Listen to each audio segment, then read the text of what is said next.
Deputado Jorge Everton, a CPI, eu disse aqui, CPI das Terras, também conhecida por alguns como CPI da grilagem, ela tem uma dimensão para Roraima que pouca gente se apercebeu até agora.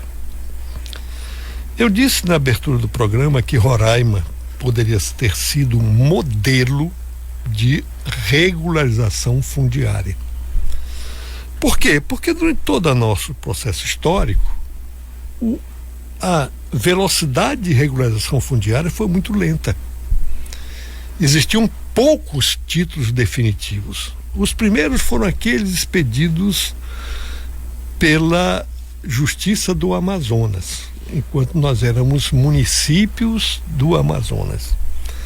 Depois, com a transformação do município em território federal do Rio Branco e depois de Roraima, em 43, a expedição de título passou a ser de responsabilidade da União através do INCRA.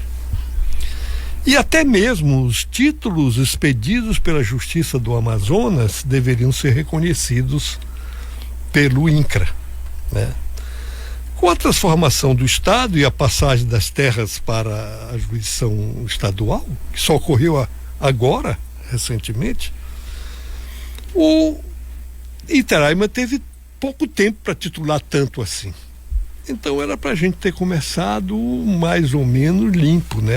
Era para ter feito um levantamento dos títulos sãos do Estado do Amazonas, reconhecidos pelo INCRA.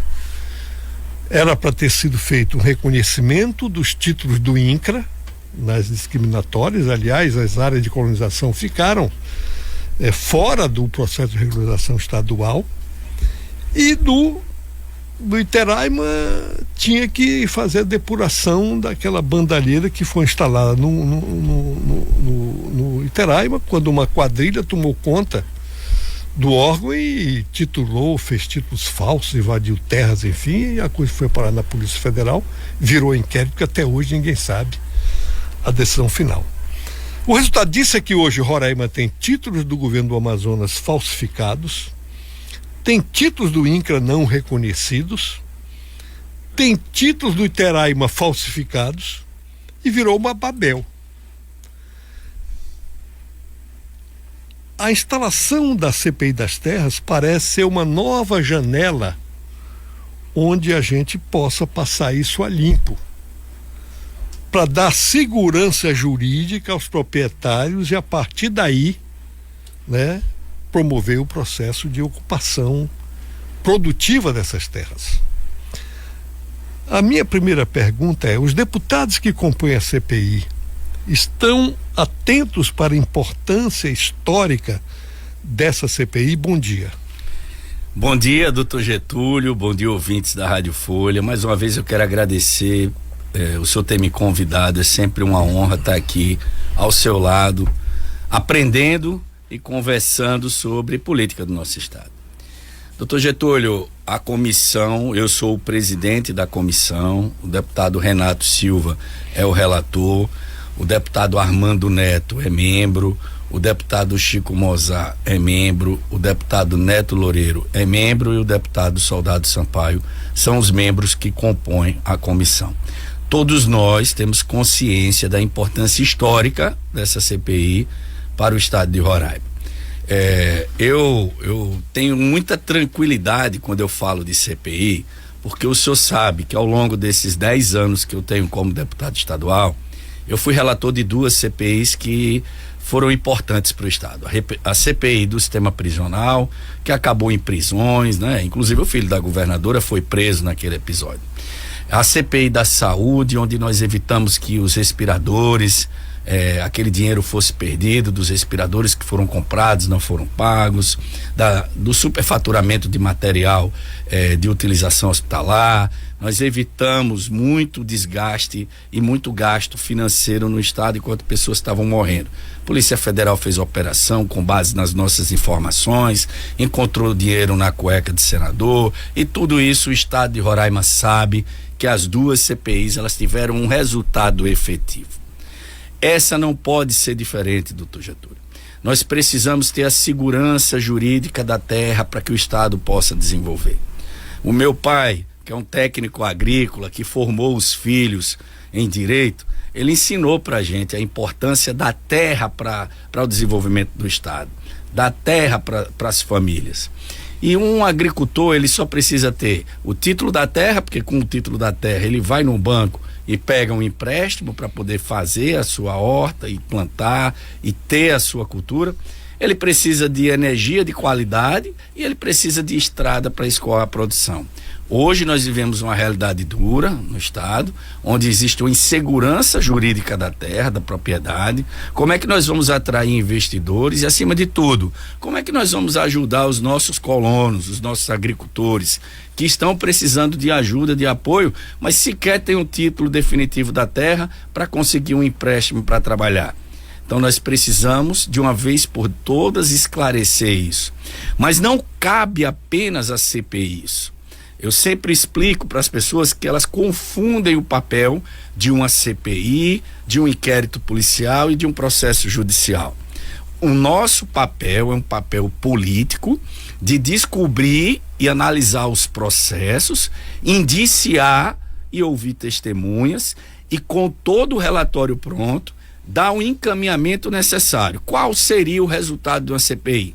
Afastamento de servidores ou de secretários, cancelamento de títulos irregulares. A CPI, ela tem esse poder de, através de um projeto de decreto legislativo, anular títulos falsos.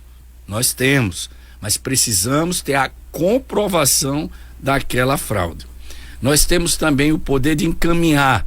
Nós fizemos uma didática que eu, como presidente, organizei e o relator concordou, da mesma forma que eu fiz nas outras duas CPIs. A cada processo analisado, nós iremos fazer um relatório do processo analisado e encaminhar em tempo real para a Polícia Civil, Polícia Federal, Ministério Público Estadual e Ministério Público Federal, para que eles já comecem a tomar as providências, para que essa providência não venha só no final da CPI. Aí, ao final, esses relatórios serão compilados e montado um único relatório com as diligências e o resultado da CPI. Isso vai para o plenário da casa, que tem o poder de concordar ou discordar. Nós vivemos num parlamento. Temos que entender que os 24 deputados é que têm o poder de decisão e não apenas uma única pessoa.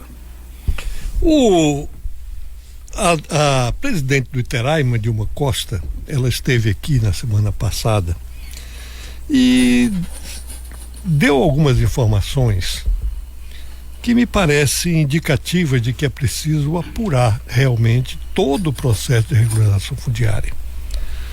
A primeira informação, ela confirmou que naquele episódio lá de Rorainópolis, né, existia um título falso de uma pessoa que queria se apropriar de toda a área, e também ela confirmou que dentre os interessados em se apropriar daquela área estava uma servidora do Iteraima. É claro que para evitar qualquer tipo de ofensa à honra de qualquer que seja, omitiu-se o nome da servidora. Mas ela disse que foi identificado que a servidora fazia parte do esquema e que até a elogiou do ponto de vista de competência, mas que ela falou com o governador e essa servidora foi demitida. Portanto, ela admitiu esse processo irregular. Ela também confirmou as denúncias de que na Gleba Amajari, né, algumas áreas estavam sendo solicitadas as regularizações com a utilização de CPF de laranjas. Ela disse que foi feita uma análise preliminar pelos técnicos do Iteraima, foi confirmada essas denúncias, havia indícios dela, e ela encaminhou, né, uma solicitação à Delegacia Geral da Polícia Civil, até citou o nome da delegada, que eu não me lembro o nome agora. Darlinda, né? Doutora Darlinda. E que até hoje a Delegacia Geral não retornou, né, com resultados desse processo de apuração. Chegou a dizer, e a confessar aqui, que o Iteraima não tem condições de verificar similaridade, parentesco, entre detentores de CPF que pedem regularização de áreas próximas ou não próximas no estado. A CPI, na CPI ela deu essas declarações também, confirmou isto? Olha, ela inicialmente foi intimada pelo relator, do deputado Renato Silva, referente a esse processo do Cidade Satélite que nós fizemos o início dos trabalhos, ainda está em fase inicial. Mas eu questionei a ela esse caso específico da servidora Paula, que o pai dela é o Osman, e que aparece constantemente em denúncias de grilagem de terra. Eu vou confessar para o senhor que eu entendo que houve omissão, sim, por parte do governo em relação a esse caso específico. Isso está comprovado e a presidente Dilma confirmou durante o interrogatório. Ela respondeu a minha pergunta. Por que eu tenho essa certeza? Porque eu tive com o governador Antônio Denário, levando a Adriana, presidente da associação da vicinal Zé Valdo, em Rorianópolis, que estavam sendo prejudicados por essa invasão desse grileiro chamado Osman, que nós temos informações que nem no estado ele mora. Isso ainda está em apuração. E que precisava de ajuda do estado. Eu levei até o governador, na época, era o presidente era o Márcio Grangeiro. O presidente era o Márcio Grangeiro, ele chamou o Márcio até o gabinete, nós conversamos e o Márcio marcou um dia para que a presidente da associação, Adriana, fosse comigo no Iteraima. Quando nós chegamos na antessala da presidência, a Adriana, ela mudou de cor, me chamou no canto e falou: deputado, aquela é a grileira. A filha do Osman está ali sentada no computador na antessala da presidência. Nós entramos e eu perguntei ao Márcio, o que essa servidora está fazendo aqui? Ele falou que era uma servidora comissionada e que estava trabalhando, que trabalhava no Iteraima. Falei, mas ela é grileira, ela e o pai são os grileiros dessa denúncia de mais de 30 mil hectares que nós estamos trazendo aqui para você. E o Márcio nada fez. O Márcio se omitiu.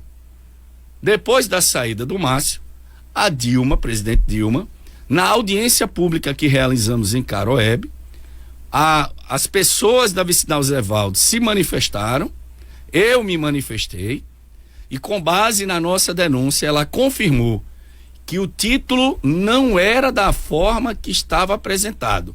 O título é um título do Amazonas, da época do Amazonas, que ele englobava a área ali dos Pirititis, que estão pleiteando como área indígena, e houve o deslocamento para Zé Valdo, com o objetivo de não perderem evitar o título. A terra indígena. E isso, ela constatou essa fraude e ela anulou o título e estará entregando agora os títulos aos verdadeiros proprietários da terra, graças já ao trabalho desenvolvido pela Assembleia sob o comando do presidente Soldado Sampaio, que organizou essa audiência pública. Então, olha só, omissão do Estado, no mínimo, uma omissão do Estado. Porque, eu não sabia, tudo bem, doutor Getúlio, o senhor foi governador, o senhor sabe, um Estado desse tamanho não tem como saber tudo. Mas quando o governador começa de forma reiterada a dizer que não sabia, ou ele é incompetente ou ele é conivente. Não tem outra saída. Porque você tem a obrigação, tendo a informação, de pedir providências, né? Então, havia sim conhecimento do presidente do Iteraima, havia conhecimento do governador nesse caso, e nada foi feito. Ainda bem que agora, graças ao trabalho da Assembleia, a gente conseguiu fazer justiça social para que os verdadeiros proprietários da terra tenham direito. Nós iremos ainda tratar desse tema lá na Assembleia. A Paula será intimada, o Osman será intimado, os servidores próximos à presidência serão intimados, os verdadeiros proprietários da terra serão intimados. Então, isso é um caso grave, confirmado em depoimento pela presidente Dilma. E ela falou aqui para o senhor. Então, nós temos casos de sobreposição. Nós temos que arrumar uma forma de colocar na lei da terra, que está lá na Assembleia, uma punição para quem faz o georreferenciamento de forma irresponsável. Tem muitas empresas credenciadas que elas simplesmente jogam em cima de uma terra que já existe geo, que já existe propriedade. Isso é um absurdo e não são punidos. Nós temos que punir, analisar qual a forma de punir. Se for constatado que foi colocado por um credenciado, descredenciamento total, ele não vai poder mais trabalhar. E até outro nível de punição. Nós temos que analisar o que fazer e colocar nessa lei que está lá na Assembleia. Nós estamos tendo oportunidade de mudar a realidade do Estado. Mas eu tenho conhecimento de que não é 100% das terras que estão irregulares. Nós não precisamos criar um caos, uma instabilidade social, para que deixem de vir investimentos para o Estado. Isso não é bom, porque a gente vive uma crise instalada, infelizmente por um governo federal irresponsável, incompetente, que não condiz com o que realmente o Estado de Roraima necessita, e nós estamos sofrendo com isso. Então nós não podemos também criar uma instabilidade econômica e social no Estado.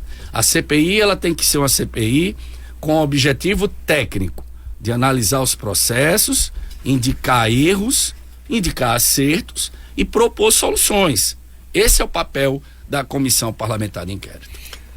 Com relação à Majari, a presidente Dilma do Iteraima se referiu isso no depoimento, na oitiva dela? Não, porque ainda não se tratou da gleba do Amajari.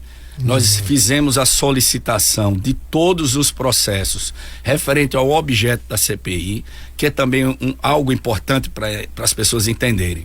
Quando se cria a CPI, ela tem que ter um objeto determinado. Se a gente mudar o objeto durante o caminho, causa nulidade judicial. Então estão chegando informações que não estão no objeto da CPI, que nós estamos encaminhando para a Comissão Permanente de Terras, para que a Comissão Permanente de Terras faça as diligências necessárias. Mas a gleba Amajari está sim no objeto. Os documentos chegaram na sexta-feira e nós iremos, a partir da segunda-feira, começar a analisar todos os processos que foram solicitados e marcar novas audiências assim que concluímos o primeiro processo, que foi o da semana passada. Quer dizer que o objeto da CPI não é a apuração de todo o processo de regulação fundiária. Se fosse, a gente não ia acabar até o final do mandato. Não, o senhor sabe que não adianta tentar estender para 100%, porque se a gente fizer isso, vai parecer que é algo que vai acabar em pizza, porque não acaba nunca. Nós já tivemos na CPI da saúde uma dificuldade por causa do Covid, onde ela se estendeu por 2 anos, uma CPI que ficou longa, porque todas as vezes que a gente intimava alguém, apresentava um atestado de Covid, e aí tinha todo aquele período que a pessoa não podia ter contato com as pessoas. Isso atrapalhou demais, né? E os próprios deputados da comissão adoeceram com Covid e ficou muito longa a CPI. Trouxe resultado, mas demorou. O que a gente quer nessa CPI é que ela seja uma CPI de no máximo 1 ano, curta, mas com objetivo definido para pegar um corte e com esse corte criar outras investigações que podem ser feitas pela Polícia Civil e pela Polícia Federal. E até subsidiar a discussão da lei que está na Assembleia. Que está é fundamental, doutor Getúlio. A gente tem uma oportunidade de criar um marco histórico na legislação. Eu sempre defendo isso. O parlamentar é falar, né? Parlar, mas ele tem que agir. Eu fico observando o nosso Congresso Nacional, que eu sou a favor de todas as manifestações, inclusive eu sou eleitor do Bolsonaro, eu estava ouvindo a entrevista do Nicolete antes de iniciar, eu sou a favor, só que eu acho que o Parlamento Federal usa muito a população somente para palanque político. Só para o período que se aproxima na eleição, começam os palanques políticos. Eu acho que o parlamento tem que ser mais forte, tem que agir. Se não concorda com o governo Lula, a gente tem pela primeira vez, doutor Getúlio, na história republicana, uma bancada onde a direita ganhou e superou a esquerda. Historicamente, nos últimos anos, desde do primeiro governo Lula, a bancada do Congresso Nacional nunca foi tão forte e tão de direita. E por que é conivente com tudo? E por que se aceita acordos de ministérios e tudo mais, e benesses que são feitas? Aí agora é o povo que tem que ir para a rua para depois acontecer o que aconteceu em Brasília, onde pais e mães de família inocentes foram aí agredidos pelo STF, que não honra o seu papel de Supremo Tribunal Federal. Então eu acho que o parlamento tem que agir.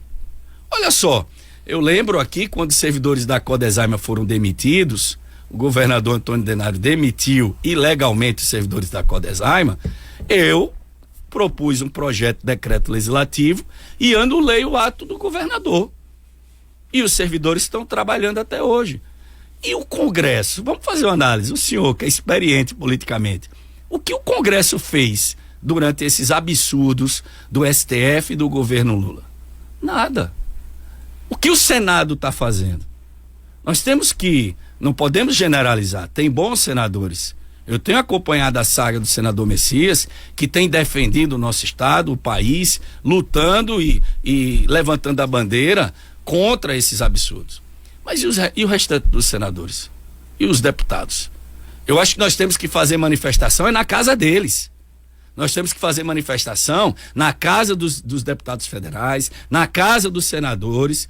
Aí sim, porque Roraima não precisa manifestar mais nada não, manifestou nas urnas. Roraima é um estado que não tem nenhum vereador do PT, nenhum deputado do PT, parafraseando o governador Antônio Denário, que já falou isso durante a campanha. Roraima é um estado que não tem um vereador do PT, um deputado estadual do PT, um deputado federal do PT e não tem um governador do PT. Não foi eu que disse, foi o governador Antônio Denário na campanha. Então, parafraseando ele, Roraima já deu a resposta. Roraima não precisa ir para a rua, para sol, para manifestação. Se quiser ir, é livre. Mas eu acho que quem tem que fazer o seu papel é quem foi eleito na última eleição, como nós estamos fazendo na Assembleia. E eu faço um corte do período que você trabalha. Faça um corte dos últimos 10 anos do deputado Jorge Everton. Não analise apenas o hoje, o que eu estou dizendo agora, o que eu estou no microfone falando. Analise o que eu falo ao longo dos 10 anos. Aí você vê realmente se a ação é no sentido de melhoria ou é de demagogia. Dentre os objetos da CPI nós temos a gleba baliza. Isso. Sobre a gleba baliza, o que a presidente Dilma disse aqui é que os trabalhos ainda vão ser iniciados, já foi feito o georreferenciamento. Ela, segundo ela, as terras efetivamente do estado aí devem atingir 400 mil hectares. Ela disse que a ideia aí era reconhecer a posse dos pequenos proprietários que lá estavam, né, inclusive extrativistas, e disse que aquela ideia de lotear o restante em lotes maiores para que pudessem ser utilizados como unidades de captoras de carbono, ela talvez não fosse concreta, não chegasse a ser executada, porque é uma área com muito relevo, com muita área alagadiça, enfim. O que a CPI percebeu até agora da gleba baliza? Como a gente falou anteriormente, os documentos chegaram na sexta-feira. Uhum. Né? Eu cheguei ontem de Caroebe, porque eu fui para São Luís, Baliza e Caroebe, e cheguei ontem à noite. Então ainda não tive acesso ao processo, mas eu gostaria de dizer ao senhor que já existe denúncia, inclusive a vantagem de você abrir uma CPI é que as pessoas confiam na credibilidade que a gente tem e começam a mandar informações. E eu recebi, logo no início da CPI, um print de uma informação onde uma pessoa dizia assim, ó, a presidente Dilma fez um decreto. Deixa eu só confirmar se é um decreto. Deve ser portaria, né? É uma portaria, não é um decreto. Não, é um memorando. Ela assina o memorando às 12h30 e ela manda às 12h54 o memorando dispensando o georreferenciamento para um advogado que tinha interesse. Ela faz o memorando dispensando o georreferenciamento. E ele manda o print da mensagem. Não sei como é que ele conseguiu ter acesso ao print da mensagem, mas pelo que ele fala, esse advogado, para se vangloriar, começou a enviar para as pessoas, onde a presidente Dilma escreve o seguinte, ela manda o memorando e escreve: ajudará nos casos de Caroebe. Aí tá aqui o print da mensagem, nós vamos questionar ela já tem conhecimento dessas informações e, salvo engano, o Tribunal de Contas cancelou esse documento essa semana, né? Então, assim, como explicar, doutor Getúlio, que o georreferenciamento foi cancelado para uma área determinada? A regra não tem que valer para todo mundo? Isso é algo que ela precisa explicar. De um lote. Dessa situação. De toda a gleba? Da gleba, dessa ela situação. Ela cancelou o georreferenciamento de toda a gleba? Eu solicitei esse documento, estou aguardando, mas com o objetivo de resguardar o direito dos possuidores de terra pública nos termos do disposto no parágrafo 2º e 3º do artigo 26 da Lei 976/2024 e considerando que a autorização de ocupação é um título precário, ou seja, não transfere domínio sobre o imóvel, doravante fica determinado que tal documento poderá ser expedido a quem comprovar a ocupação mansa e pacífica do imóvel, mesmo que a instrução processual ainda não tenha sido finalizada ou não estejam contemplados os requisitos necessários para a regularização fundiária definitiva, obedecidas as cláusulas resolutivas disposto na referida lei. Fica determinado ainda que nos casos de indeferimento de processo de regularização fundiária rural, tendo como pressuposto o não cumprimento do marco temporal, desde que não haja sobreposição com outras áreas e ou existência de conflito com terceiros interessados, o imóvel deverá permanecer na base fundiária, tendo em vista que o indeferimento necessário não incidirá na retomada de posse. Registramos que os casos de retirada da base fundiária ocorrerão após a devida instrução processual com a decisão dessa presidência. Se o objetivo dela foi ajudar, é algo salutar. Isso ela vai poder explicar. Até mesmo porque eu admiro o trabalho da Dilma e seria uma surpresa para mim se ela estivesse participando de forma conivente dessas situações. Mas é estranho ela encaminhar um WhatsApp para um advogado dizendo: isso ajudará nos casos de Caroebe. Então nós precisamos apurar. A CPI, ela está se baseando na denúncia do Ministério Público de Contas, do Dr. Paulo, onde ele constata, na sua denúncia, que existe uma organização criminosa atuando no Iteraima.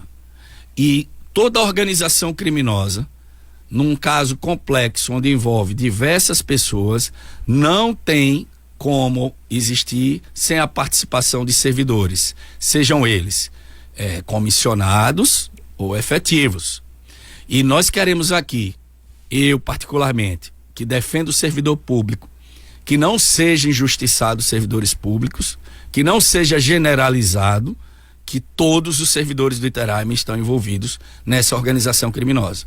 Eu repudio qualquer tentativa de colocar a CPI como essa falácia de que estamos generalizando.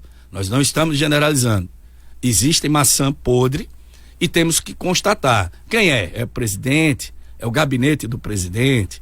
É a base técnica? São as pessoas que fazem o GEO, as influências externas. O senhor sabe exatamente que ninguém consegue montar uma organização criminosa se não tiver um cabeça. Tem que ter um cabeça. Como foi esse caso aí da semana passada, que eu tive que dar voz de prisão pela forma reiterada, mentirosa que a testemunha estava se colocando, e tem alguém por trás dele, porque é um homem simples, que mora realmente onde ele diz que mora, que não tem uma vida de luxo, e ele simplesmente tem um patrimônio de 10 milhões de reais. Ele é laranja de alguém. Isso é fato. E nós precisamos investigar. Porque, aparentemente, ele não teria como ter esse patrimônio todo. Ou ele é laranja de alguém, ou ele é realmente um grileiro que está à frente dessa grilagem de terra. Mas o perfil dele não indica isso, né? Como delegado de polícia, eu vou dizer a minha opinião, sem querer me precipitar, né? Fazendo uma análise sem um aprofundamento. Mas tem alguém por trás dele, doutor Getúlio. Tem alguém por trás dele. Ele não estava acompanhado de advogado. Na hora que foi dada a voz de prisão para ele, o advogado chegou primeiro que a gente na delegacia. Ele é um crime afiançável, tá? Deixar claro para a população que ele pagou a fiança para poder sair, porque é o que o Código Penal diz. A delegacia não fez um favor para ele, é o que a lei diz. E a fiança de R$3.000 que ele prontamente pagou em espécie, porque a Assembleia aprovou uma lei de que pode ser feito pagamento via Pix. Se ele tivesse um patrimônio, ele poderia ter feito um Pix, uma transferência bancária, da conta dele, que nós iremos pedir a quebra do sigilo bancário dele. Nós estamos oficiando os cartórios para saber quais pessoas têm procuração dele, porque ele pode ser laranja e ter uma procuração no nome de alguém. Então nós estamos fazendo as diligências. Iremos aguardar o resultado da investigação. Mas todo indício de laranja nós iremos apurar. Pessoas pobres e humildes que estão sendo utilizadas, eu aconselho, nos procure, fale a verdade, porque senão elas irão sofrer as consequências sem ter culpa de nada. É o caso de um homem simples ter terrenos urbanos, sítios, fazenda, tudo isso declarado em seu nome. Ele declarou para a Justiça Eleitoral, então deve estar declarado no imposto de renda dele também. Possível, né? É possível. Bom, vamos ler algumas das contribuições que já chegaram aqui. Vamos lá, por ordem de chegada aí. O Evan Leite, parabéns, deputado Jorge Everton, excelente trabalho. CPI, sempre que precisar, EIDA. O Amanda Macedo, parabéns pela iniciativa de trazer esse debate para a população. A CPI das terras é essencial para garantir a transparência e a justiça da regulação fundiária. Que esse trabalho traga soluções concretas. A Fabiana Almeida, não é o Fábio Almeida, hein? É a Fabiana Almeida. Diz o seguinte: avante, deputado. O Vigílio Rego, parabéns, deputado Jorge Everton, pela seriedade de como você conduz seu trabalho sempre com transparência. Antônio Valdo Rodrigues, deputado Jorge Everton, sempre atuante, tem meu respeito. Fabiana Almeida diz ainda: a população clama por justiça. Bárbara Almeida mandou aí um aplauso. Jonas James, deputado Jorge Everton, esse trabalho tem trabalho prestado ao nosso estado. Parabéns, deputado, pelo ótimo trabalho prestado ao nosso estado. Argélia Cavalcante, parabéns, deputado, pelo trabalho prestado. Marcelo Araújo, parabéns, deputado Jorge Everton, compromisso e responsabilidade com o seu trabalho. Damares Pinheiro, as invasões ocorrem há anos, onde o pequeno é esbulhado e assassinado. O modus operandi é o mesmo. A Damares Pinheiro diz ainda que isto aconteça. Evion Leite, parabéns pela justiça social, deputado Jorge Everton. Marli Angeli, parabéns, deputado, pela iniciativa da CPI. O senhor sempre em busca da justiça do nosso estado, mando aplauso.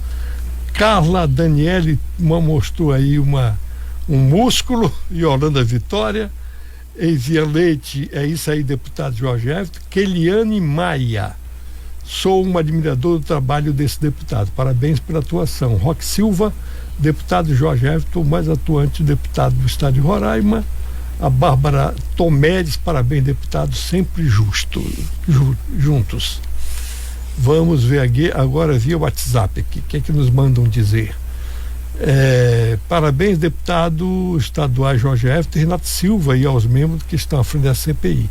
Estão trabalhando incansavelmente. Esse nome merece ser reeleitos em 2022. A Eduarda Sinan. O Nivaldo Cisa do Bonfim mandou um áudio, vamos ouvi-lo? Eu tenho muita admiração um respeito muito grande pelo o deputado Jorge Everton, mas a gente fica triste, né? A gente vê essas situações aí, de que fosse mais vigorosa mesmo, tá? Um abraço, deputado aí, que Deus abençoe a sua jornada e o seu caminho aí, deputado.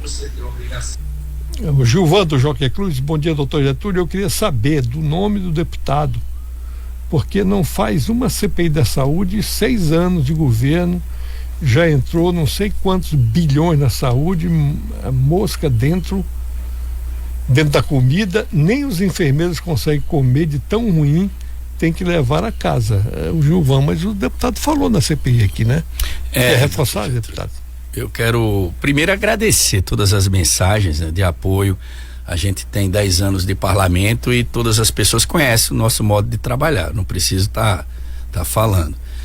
Especialmente sobre a saúde, doutor Getúlio, a gente fica muito triste. Eu tive agora em Baliza e em Caroebe o relato das pessoas que estão em sofrimento nos hospitais, especialmente o Hospital de Baliza.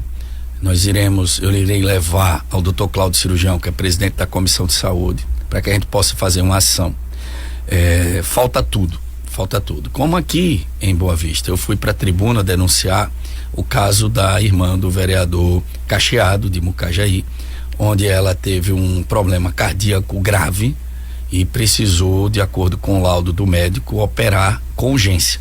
Foi encaminhada para o HGR, ficou 19 dias sem conseguir uma UTI e morreu.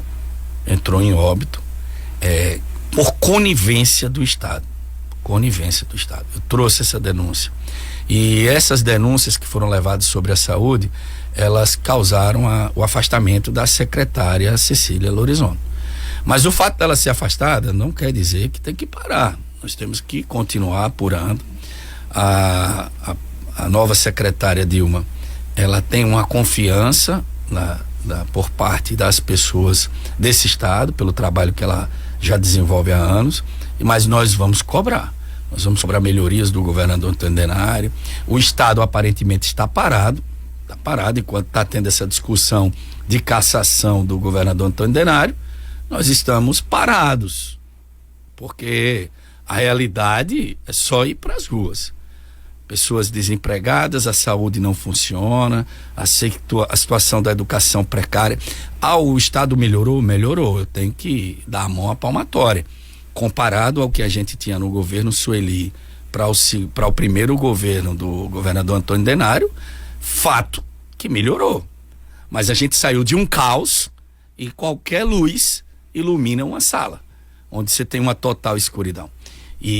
Mas hoje nós estamos vivendo o resultado de todo um trabalho do governo anterior, que foi o primeiro governo do Antônio Denário, onde teve uma mobilização de toda a classe política, parlamento estadual e parlamento federal, todos de mãos dadas para ajudar o estado a sair do buraco.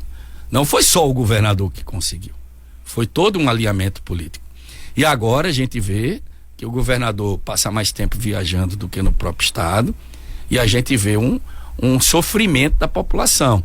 E eu vou repetir para o senhor o que eu falei no início, e eu falei para o próprio governador quando eu tratei do caso da irmã do vereador Cacheado, quando ele me disse que não sabia o que estava acontecendo. Eu falei: governador, se o senhor não sabia, o senhor está sendo incompetente. Se o senhor sabia, o senhor está sendo conivente. Eu acho que o senhor tem que fazer algo. E eu sou muito claro em afirmar: eu não quero o caos do estado. Eu acho que nós temos que ajudar o governo a melhorar a situação do estado. Mas essa indefinição política tem sangrado o estado de Roraima e precisa resolver de uma vez por todas. A saúde pública, ela foi passada limpo. Nós mostramos os gargalos. Mas cabe também à Polícia Federal fazer o seu papel. Nós tivemos aí um delator que nos procurou na Comissão de Saúde e relatou absurdos referente à secretária Cecília. Nós tivemos uma reunião da Comissão de Saúde onde um empresário médico falou na frente do promotor da saúde que não aceitou a cobrança de propina que foi feita a ele. E o que o Ministério Público vai fazer referente a isso? Não sou eu que estou relatando. Foi um médico que judicializou o pagamento de 10 milhões de uma dívida do Estado porque não aceitou pagar propina. Ele falou isso na frente do promotor de saúde, que é um homem sério, tá? O promotor de saúde é um homem sério. Nós estamos pedindo, clamando que esse Estado tenha lei, tenha justiça, que ela seja feita. Nós precisamos agir, não só o parlamento estadual. Eu tenho ido para a tribuna, tenho denunciado coisas graves constantemente e eu não tenho visto um resultado dos órgãos de controle. Há um silêncio. Agora, a CPI da saúde, ela atingiu o seu objetivo, mas só se a gente criar uma CPI permanente de saúde, da forma que está. Seria permanente. Permanente, Parabenizar o deputado Jorge Everton pela irretocável atuação em questões relevantes do Estado Democrático de Direitas, como o caso Romano dos Anjos.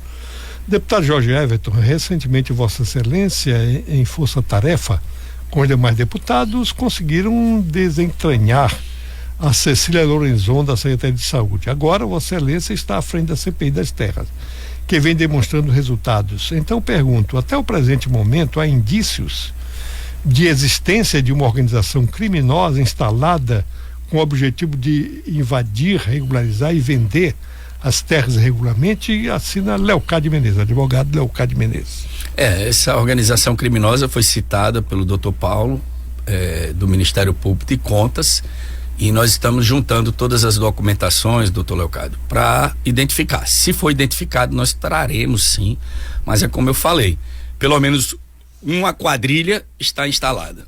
Se vai ser caracterizada como organização criminosa, aí já é um outro nível, porque a legislação que trata de organização criminosa tem detalhes que superam a formação de quadrilha.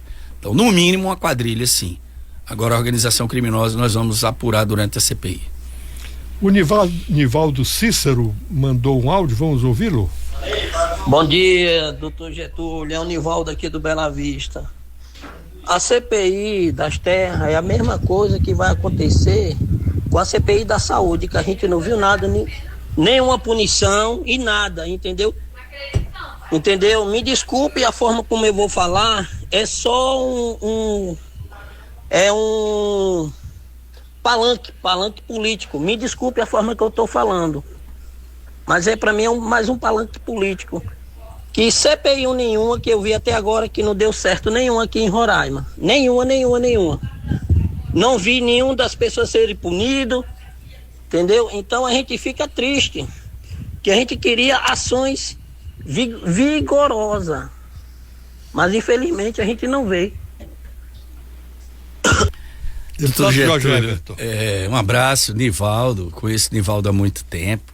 Ele também me conhece a forma de trabalhar, mas está faltando o Nivaldo se atualizar. A CPI da saúde, por exemplo, nós tivemos mais de 40 condenações na justiça, fruto da CPI.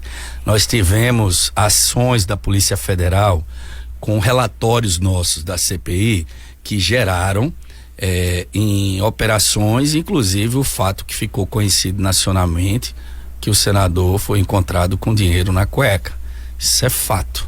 Isso fruto da CPI, né? A CPI do sistema prisional, que eu fui relator também, ocorreu prisões, prisão de secretário, prisão de filho de governadora. Nós tivemos um resultado verdadeiro. Então, dizer que a CPI não dá em nada é a falácia das pessoas que querem desacreditar o trabalho. Normalmente, quando você inicia uma investigação, e eu já estou acostumado com isso, sabe, doutor Getúlio? Quando a gente pega um caso que envolve gente grande, que tem pessoas por trás, e aí começam a querer desacreditar o órgão de investigação. É natural. Na delegacia era natural, quando a gente pegava um caso de um grande empresário, aí vinham pessoas para a mídia para dizer que era fake news, né? Como o caso emblemático da cassação do miliciano Jalcer Renier, onde dizia, ele plantava que era fake news, que ele não tinha nada, que ele era um inocente, que ele era um coitadinho. E eu quero parabenizar o Ministério Público Estadual pelo oferecimento da denúncia, por todos os crimes praticados, e eu espero que a justiça faça o seu papel. Nivaldo, eu vou lembrar para você duas CPIs interessantes que deram resultado. Uma, ainda no governo Otomar, pelo governo, quando o DR asfaltou a entrada de um motel. A CPI, a Assembleia instalou uma CPI e fez o dono do motel pagar ao governo do estado o custo daquele asfaltamento na entrada do motel. Ficou conhecido isso. Ainda quando o Otomar saiu do governo, houve uma denúncia de que ele tinha levado várias máquinas do governo estadual e colocado na fazenda dele, que ficava ali às margens da BR-174. A Assembleia instaurou uma CPI e a polícia foi lá e apreendeu um monte de máquinas lá de propriedade do estado que estavam lá na fazenda do Otomar. Pelo menos essas duas, e mais essa agora relatada pelo deputado Jorge Everton. Eu acho que a gente tem, claro, o parlamento, né, tem lá suas mazelas, mas a gente precisa acreditar. Se não acreditar nisso, não adianta a democracia, né? Claro, tem que separar o joio do trigo. E, doutor Getúlio, eu sempre falo, só tem político ladrão porque alguém votou nele. Claro. Não adianta querer generalizar a classe política, porque o político é eleito pelo povo e o povo tem a responsabilidade democrática de acompanhar o trabalho do seu parlamentar. Eu lanço um desafio aqui para quem está nos ouvindo, que mande agora, sem pesquisar no Google, lógico, o nome dos 24 deputados estaduais de Roraima, o nome dos 8 deputados federais e o nome dos nossos 3 senadores da República. Eu desafio. A população não sabe.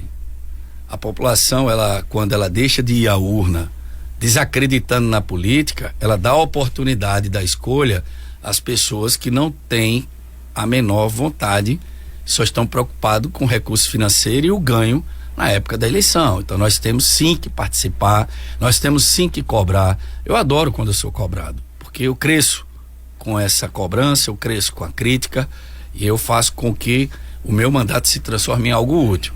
Mas infelizmente a classe política não é responsável por essas mazelas. O maior responsável pelas mazelas políticas está na ponta do dedo do eleitor na hora de escolher o seu representante. Aqui, dona Judite, ela diz: parabéns, deputado, o senhor está certo, o povo já votou, agora está com os deputados é que tem que fazer seu papel. Diz assim: não tem que ir para a manifestação, a manifestação aqui da dona Judite, nossa ouvinte pioneiro. Fábio Almeida, deputado Jorge Everton, a CPI irá apurar a concessão de direito real de uso prevista na lei de terra, que consiste na efetiva grilagem de terras públicas, especialmente para as pessoas estranhas a Roraima. O Evion Leites, meu futuro governador do estado de Roraima, o Emerson Almeida diz: e as progressões do quadro geral desde 22 que não paga e não sai deputado. O Hermano Hendricks, deputado Jorge, vai mostrar que essa grilagem não é de agora e vem acontecendo há tempos no estado. O Elson Gomes, diz: governador Antônio Denário tem conhecimento de todas as ações de Roraima e é conivente com elas. Eu li tudo para o deputado já dar essas respostas e como a sua consideração final, porque a nossa hora que está chegando. Fique à vontade, deputado. Obrigado, doutor Getúlio. Teve a pergunta do Fábio Almeida, né? Almeida, inicialmente, se puder subir a tela para eu dar uma olhada. Fábio, sim, nos preocupa essa situação de pessoas que são estranhas a Roraima, sim. Eu citei um caso aqui de uma servidora onde o pai dela sequer mora no estado. Essa é a informação que nós temos e nós iremos apurar realmente caso a caso. Pode ter certeza disso. Nós precisamos entrar a fundo nessa CPI. Os deputados que fazem parte estão com esse objetivo. Teve também uma pergunta do Emerson Almeida referente às progressões do quadro geral desde 2022. Nós temos diversas progressões estagnadas. Nós temos, eu sempre falo que o servidor tem pago pela omissão do Estado. Ele não deve ser assim prejudicado. Existe a lei, ela tem que ser cumprida, e ficam utilizando desculpa de que não tem orçamento ou que a lei de responsabilidade fiscal impede a progressão e gasto com o servidor. Mas isso só ocorre com o servidor concursado, porque nós temos secretarias extraordinárias que eu votei contra, que não servem para nada, que não tem o que mostrar, que são cabides políticos eleitoreiros e que estão aí funcionando, e enquanto os servidores são punidos em seus direitos. Isso é inaceitável, né? E eu já me manifestei diversas vezes com relação a isso. E agradecer mais uma vez, agradecer ao senhor, porque é sempre bom estar aqui conversando, é sempre bom estar tratando sobre política e fazendo uma explanação para a sociedade do nosso trabalho. Essa oportunidade que o senhor está me dando, de coração, muito obrigado. Obrigado à forma carinhosa que a sociedade tem confiado no nosso trabalho. A gente vê nas mensagens e vê não só aqui, tá, doutor Getúlio? Eu faço minhas coisas diariamente, vou no mercado, vou na feira, vou na farmácia, onde eu chego, de forma carinhosa, as pessoas têm me procurado, porque elas reconhecem a forma como a gente trabalha.